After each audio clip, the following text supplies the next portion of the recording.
Welcome to True Jamaica Buzz, news and entertainment with a buzz. The picture that you see on the screen is of a 4-year-old girl, Gia Grinnell, that lost her life in a place known as Ingleside, that is in Manchester. Based on the initial story by the mother said that she came home, put both kids to bed, the 4-year-old and I think a brother. While she was in the bathroom at about 10 p.m., she heard a loud explosion. Jumped out of the bathroom, went into the kids' room. She realized that that little girl had been injured. She was bleeding out of the side of her head. Rushed her to the hospital. When she reached the hospital, too late was the call. Now, when I first heard that story, I said to myself, not to say that she's lying, but something sounds suspicious based upon the fact that the mother said that she heard a loud explosion while she was in the bathroom. Did not give any other specific. So I said maybe she was covering up something. However, people, based upon the information that is now out there, very tragic indeed, is that she came home, put down her handbag. That handbag had a license fire piece in it. Apparently, and I am going to say apparently, the little boy and the little girl was there.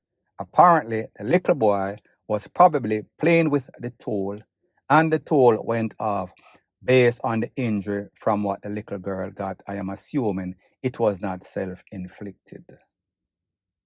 However, like I said, little kids are going to do what little kids do. Now we know that the mother and the father is going through a very traumatic episode right now. So I don't want to step on person's head while they are down or while they are going through a very sad state of affair in them life right now. But when you're getting a license fire piece, one of the criteria is that you have a safe, especially if you have kids. That means that when you come home, you do not put that gun in a bag. You do not leave that gun in your handbag. You take it out and you put it in a safe place, as in the safe. Keep it out of arm's reach for those little picnic. But people, we understand with people nowadays, they are busy and sometimes them become negligent, them lapse. And whenever you make a lapse, that lapse can cause somebody their life. So I say this to say that, bad enough, this lady, this parent, this mother lost a child. Even though it is negligent in some sorts of way, but we are not perfect. However, whenever you have picnic, and you know, say picnic are very curious, and you have a license fire piece, if it is not locked, meaning it has some sorts of lock or locked away in a safe space, you're always going to be taking a risk. So based on what they are saying, the mother and father are well-to-do, and that is based on conversations from the principal and teachers at the school in which that little girl attended once. I want you to take a listen, take a look at exactly what they have to say, and then I'll give my piece. And when I heard the news, I could not even stand. I sat on a chair for like 1 hour before going over to my class. This was totally unexpected. We had a beautiful time with Gia on Sports Day 2 days ago. And every time we see her, she's just really a beam of light. She's a dynamic person. And this is really unfortunate. We've never experienced this before. We have been trying to galvanize as much support as possible. It's still unreal for me, surreal. I still can't imagine that she's not here with us.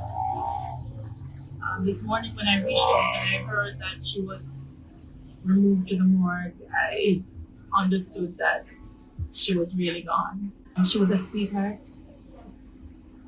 Any room that she walked into, she changed the atmosphere of that room. She was just a delight in any space that she entered. She was very intelligent. She was reading at 4 very well.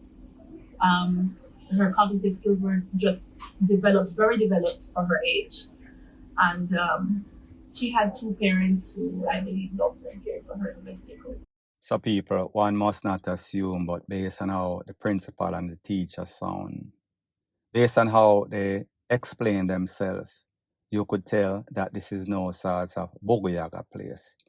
You could tell that the mother and father based on the fact not the only criteria they are owners of licensed fire piece. That means they are well-to-do in a life.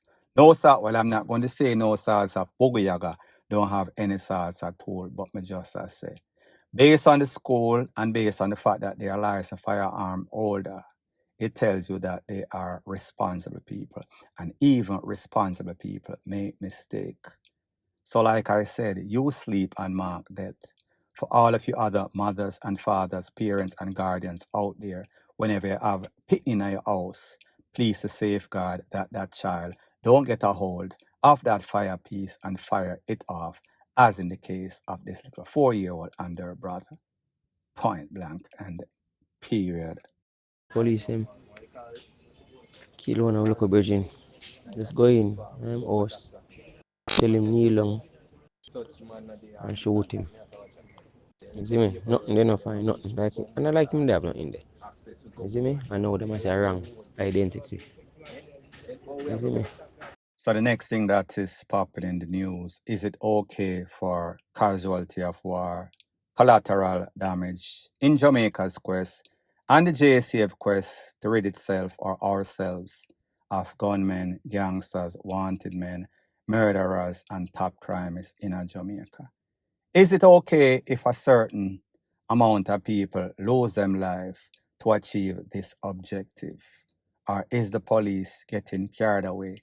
Is the police making mistakes in their quest to take away the bad people amongst us, menaces to society?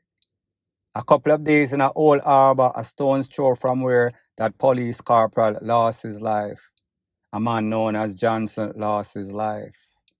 His family members, his girlfriend say that they were there. The police came, did not even know his name, did not even know who they were looking for. It seems as if it was mistaken identity. Based on what the police said, cliche script came under fire, returned fire. After the smoke cleared, Mr. Johnson was clutching on to his life, clutching on to his stool. He did not maintain any of those. Fast forward, maybe about 24 hours ago in a Grand Span again at about 4 a.m. in the morning, crackdown in 24-year-old Jadane Jamir Gooden, known as Six, lost his life at the hands of the police. Police said that they find a tool again. It seems as if this is a next case of not grey but black and white. The side of the police is polarly different from that of the family member, specifically the mother of Six and the grandmother. I want you to take a listen, take a look to exactly what the mother and the grandmother say as it pertains to their little family member, and then I'll give my piece. My son have no gun. My son have no gun. No over there sleep. No upon him have no gun. He's a spiritual growth, so I see things. I can't see things. So if you understand, I want him, I said somebody company I keep. Like some people from around here. Stay to yourself. Instagram say, you know, so I love stay by myself. So I not gonna take off my grandson, but grandson never have no gun. I keep my grandson a cold blood.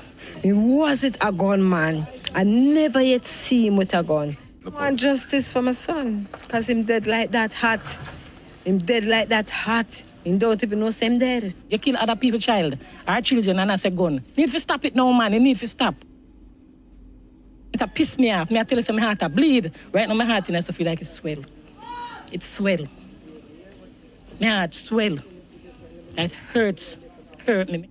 Now, people, when you listen to the mother of that youth, and this is my disclaimer once again, whenever you listen to mothers and girlfriends, they are not very objective. They are usually biased.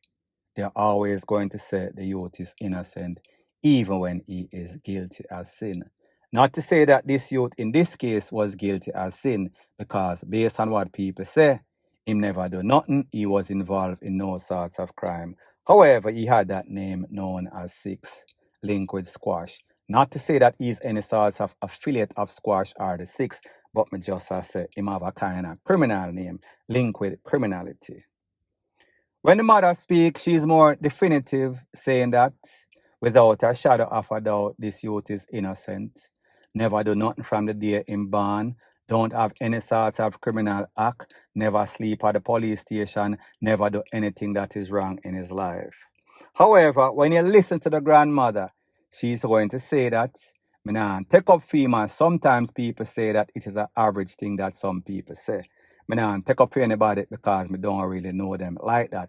And you can't swear for nobody except for yourself. But she did not sound as definitive. So people, you have to ask yourself the question. Sometimes these youths are criminal elements. Sometimes the mother see them coming with this cash, all sorts of jewelry, all sorts of high-end stuff. And the mother and the grandmother don't ask a question because they are beneficiaries. They do not care until, of course, it reaches their doorstep, meaning that the family member lose their life. Such is the case as 6. I want you to take a look to exactly what the DCP, Gary Mackenzie, has to say as it pertains to the incidents that are taking place in a Grandspen and who they are looking for and why. And then I'll give my piece. We are also aware that there are some persons who are trying to create mayhem unnecessarily. We know that a Dujan Walker OC Manafati and Busha OC Bin Laden, these are 2 persons that are trying to create mayhem. We are saying to these men that you need to report to the Constant Spring Police Station immediately. As we continue to ensure that we secure the citizens, we will be in the area and we will ensure that persons who live and are passing through that area, that they are safe.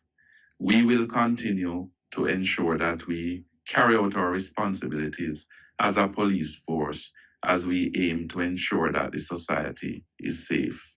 So people, these are the statistics. Mr. Johnson in a Old Harbor lost his life. An ex-man in a Mount Jerusalem that is in St. James lost his life. Fast forward, this man known as 6 lost their life. That is about 3 persons within 24 hours. In all 3 cases, persons are going to say that it is controversial. You heard what the DCP, Mr. Mackenzie, had to say. They are looking for 2 individuals. Those individuals that are causing mayhem and problem in a Grandspen. Government name Dujan Walker, known as Man of 40. And a next one known as Busha Bin Laden. Well, people, if a man have the name Bin Laden, you know that he cannot be nothing nice because that name speaks for itself. So people, at the end of the day, this is the problem. Like you heard the mother of 6 said, or the grandmother, sorry. She said that she told him, avoid bad company. Do the right thing or the wrong thing will do you. So it seems as if the granny was always warning the 6, listen, fix up yourself before you end up 6'6", but he did not take heed. Maybe her warning came a tad bit too late. Now he's gone to meet the Maker, down in a hell or heaven, depending on how he lived his life. So people, that is that as it pertains to that. Let me know what you think in the comment section, point blank and period. So the next thing that is popping in the news, it is becoming more and more obvious that the police is putting in the work and they are reaping the rewards. And these criminal elements, they are dropping like fly. So let's call this one the remix, another one bites the dust. Based on the information, it is said that a key member in the King Valley gang, his name is 40 Ball, he was taken out in a shootout with the police or by the police.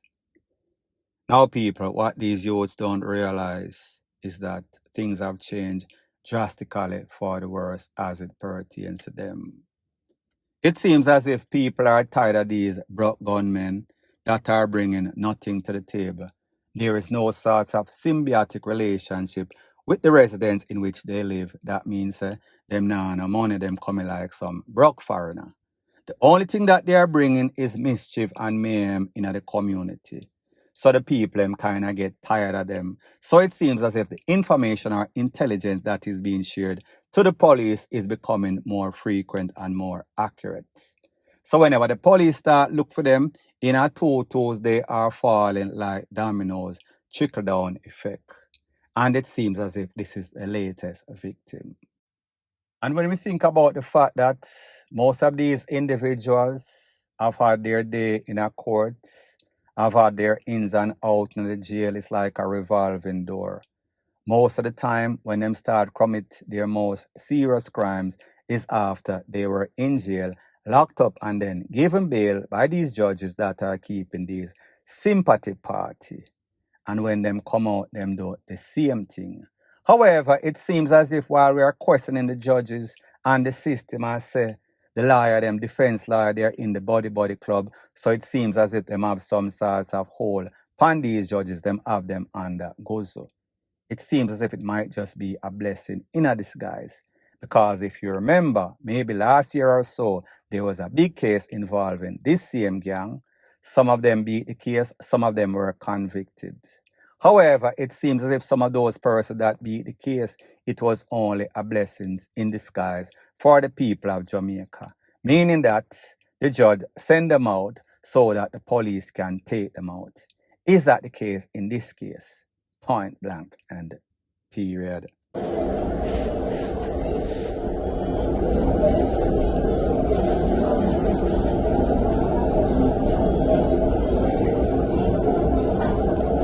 So the next thing that is popping in the news based off the video that you just watched, that is a suspect in the takeaway of a man that lost his life on or about the 10th of March 2025. His name is Godfrey Kemar Myrie. He was a bus conductor. He was stabbed up by this man. I think that man is a loader man. It is ironic that about a month later after Mr. Godfrey lost his life, when he had his final send-off, they arrested the suspect immediately that same day. His mother was actually at the funeral when she got the call. He was found in a gully in a New Kingston. I guess he was hanging out with the gully fish. Don't know the circumstances or the specific. He was locked up and he was charged officially for Godfrey's death. However, it seems as if while he was locked up, word got around that yes, this is the man will take away Godfrey, and the criminal them in the institution decided that they were going to pell some lick on him, give him a royal beatdown for taking away that youth's life. So the video that I showed you at the start of this section is of the suspect in the takeaway of that youth's life after he was taken to the hospital, badly beaten, badly injured. Like them say, justice is being served. Hopefully he will get the real time that he deserves, and hopefully they might also take him out for taking out an innocent youth. Point blank and period. So the next thing that is popping in the news is an update as it pertains to that UTech student that went missing on about the 6th of May 2025. On or about the 10th of May 2025, an in-driver was arrested, and I think that he was officially charged or he is to be charged. So people are saying, well, at least they found the suspect because they claim that this is a suspect based on phone evidence, based on contacts that they were making. So the people must say, well, this should be a slam dunk case, seeing that the fact that she called that in-drive service. However, based on what people that are running in-drive are saying, the last time that driver picked up that UTech student was back in 2024. We are now in 2025. There has been no contact, no sorts of call since 2024 for that company and that individual. Well, people, I don't know if Mrs. Dilworth was keeping in contact with that in-driver and they exchanged number and they were doing services outside of the service of in-drive. But based on what the officials at in-drive is saying, there was no sorts of transaction. The last one was back in 2024. Moral of the story is this. Young ladies out there, people out there, whenever you're doing service, keep it professional. Go through the app. At least if you go through the app and you call that person and something happens, then at least you know there will be documentation. Them can file it back and see exactly who pick you up, what time they pick you up. Don't do business outside of the app because sometimes you're going to be vulnerable, you're going to be caught slipping. And if persons have ill intention, they are going to get you comfortable because you're going to say you meet them through the app, so they must be okay. Well, people, it seems as if they were absolutely wrong, because based on what the police is saying, they have an idea that this man had something to do with it. That man has since been suspended by that company. Moral of the story: don't get too comfortable, keep it professional.